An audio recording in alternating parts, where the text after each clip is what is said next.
Ever dream of finding the perfect house in the perfect neighborhood? For Derek and Maria Broaddus, that dream came true in 2014. They bought a beautiful home at 657 Boulevard in Westfield, New Jersey. It was their forever home, a place to raise their 3 young children.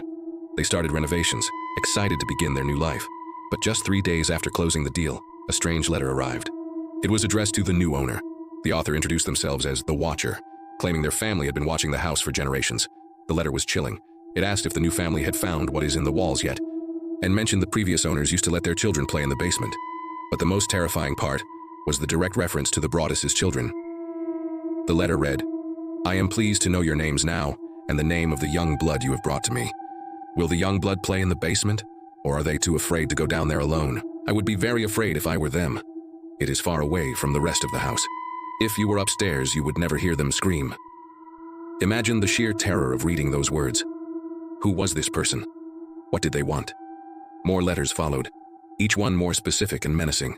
The Watcher seemed to know intimate details about the family, like the children's nicknames and the order they were born in. They wrote about seeing the family's contractors and even seeing Maria painting an easel inside the house. The letters spoke of the house's second coming, and that once the house's time is up, you and I will know who is in charge. The family was paralyzed with fear. They contacted the police, who launched an investigation. They looked into neighbors, former housekeepers, anyone who might have a grudge. They even brought in ex-FBI agents to analyze the letters and create a profile. But every lead went cold. DNA found on one of the envelopes didn't match any of the neighbors tested. Was it a prank? A disgruntled former bidder on the house, or something far more sinister? The Broaddus family never moved into their dream home. The psychological toll was too great.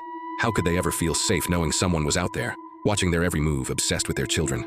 They tried to sell the house, but the story of the Watcher made it impossible. They eventually sold it in 2019 at a significant loss. To this day, the identity of the Watcher remains a complete mystery, a terrifying ghost story come to life in a quiet suburban town.